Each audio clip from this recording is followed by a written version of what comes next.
Yo tout le monde. Aujourd'hui, on va parler d'un joueur magnifique qui a fait les beaux jours du Barça et de la Seleção, qui est bien sûr Dani Alves. Et s'il y a bien un joueur qui me manque au Barça, donc forcément tu as Puyol, Xavi, Iniesta et...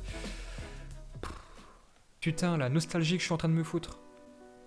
Je vais prendre un verre d'eau. Quand? Là, maintenant? Bah oui, réfléchis. Alors, je disais, Dani Alves me manque énormément parce que Sergio Roberto, hein, c'est bien gentil, mais le niveau, tu vois, il est pas pareil. Et au fil des années, ce que j'ai pu remarquer, c'est que Dani Alves, bah c'est assez rare de voir quelqu'un qui l'aime pas. Et ça, tu vois, c'est la classe des Brésiliens. Peu importe le maillot, il s'est toujours donné à fond. Et chez lui, ce qui est assez remarquable, c'est qu'il est toujours très compétitif. Donc oui, d'accord, là en ce moment, il est assez au polo.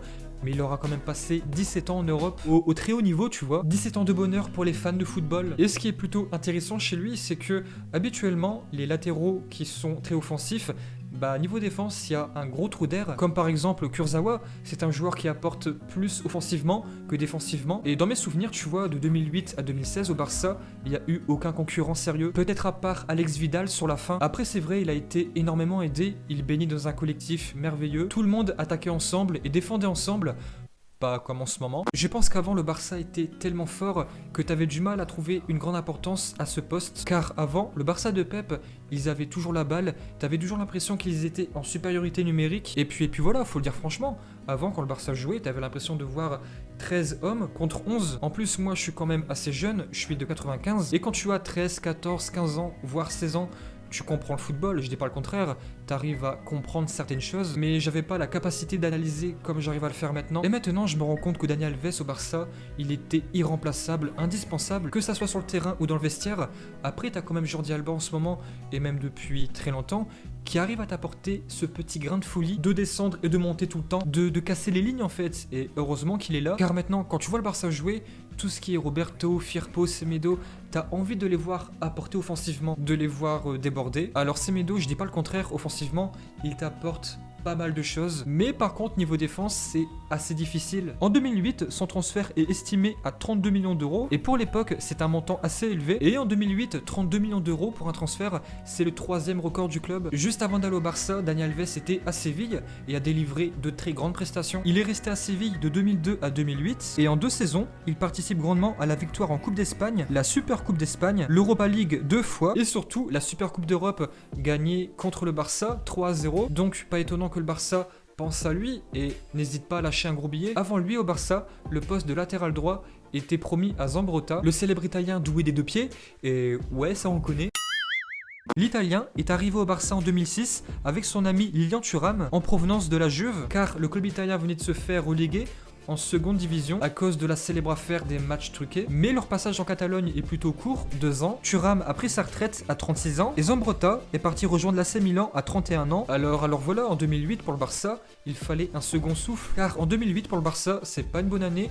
Ils ont fini 3ème de la Liga et en Ligue des Champions, ils se sont fait éliminer en demi-finale contre Manchester United, le futur vainqueur de la compétition. Donc oui, le transfert de Dani Alves au Barça tombait à pic, surtout qu'il est arrivé en même temps que Guardiola pour sa première saison en 2008. Mais avec le recul quand il pense, bah ce qu'a fait le Barça, c'est plutôt osé et même un petit peu risqué, car tu changes de coach, tu fais partir Deco, Ronaldinho, qui étaient des hommes très importants, tu commences à faire confiance à des jeunes comme Busquets, Pedro, et tu casses la tirelire pour un jeune latéral de 25 ans. Alors forcément maintenant, 12 ans plus tard, bah tu te rends compte que oui, c'est une évidence que c'était une bonne idée, mais à l'époque, c'était un petit peu risqué. Dani Alves au Barça, c'est pas seulement un joueur irremplaçable, c'était un leader, un cadre qui tire ton club vers le haut, tu vois, et qui s'improvise coach de temps en temps. Sur Dani Alves, il existe plein d'anecdotes, mais moi, ma préférée, c'est la fois où il a donné une petite leçon tactique à Guardiola. Pep m'avait donné des consignes sur le terrain, je passais la balle sur le côté, plus vers l'intérieur du jeu, comme ça, j'avais une bonne connexion avec Messi, et je faisais aussi beaucoup de passes en profondeur. Guardiola est venu et m'a dit du latéral vers le milieu et du milieu vers le latéral, et j'ai répondu non, désolé coach, mais si Messi passe 2 minutes sans toucher le ballon, il se déconnecte du jeu et du match, il a besoin d'être connecté pour pouvoir être décisif. Et là, Pep m'a répondu oui Dani, tu as raison, t'es vraiment un branleur toi. Et sa connexion avec Messi, mais que dire dessus? C'est peut-être le meilleur duo qui a existé en tant qu'arrière droit et ailier. Le Brésilien est celui qui a délivré le plus de passes décisives pour l'Argentin, 42 au total. Et juste derrière, tu as Xavi, Iniesta et Suarez. Moi, franchement, je m'en souviens, cette relation-là entre les deux, c'était beau, c'était magique, c'était fluide. Les adversaires, ils se sentaient humiliés.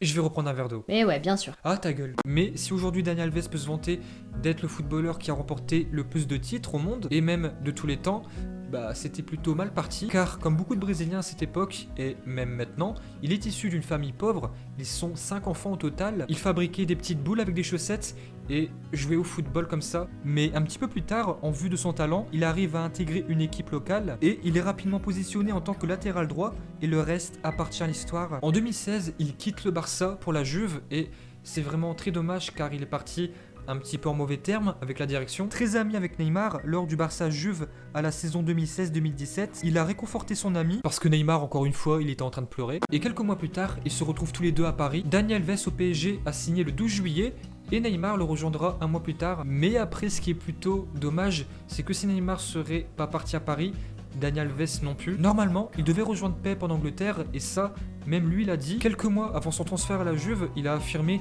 qu'il aimerait au moins une fois jouer en Angleterre. Aujourd'hui, Daniel Alves a 36 ans, il joue à Sao Paulo dans son pays et qui sait, peut-être qu'il va encore nous surprendre, ça sera pas la première fois, et qu'il ira une saison en Première Ligue. Et même si pour lui la fin approche, en vue de son immense carrière et expérience, il pourrait apprendre un tas de choses aux jeunes. Et une chose est sûre, c'est que le jour où il raccrochera définitivement les crampons, le football aura beaucoup perdu.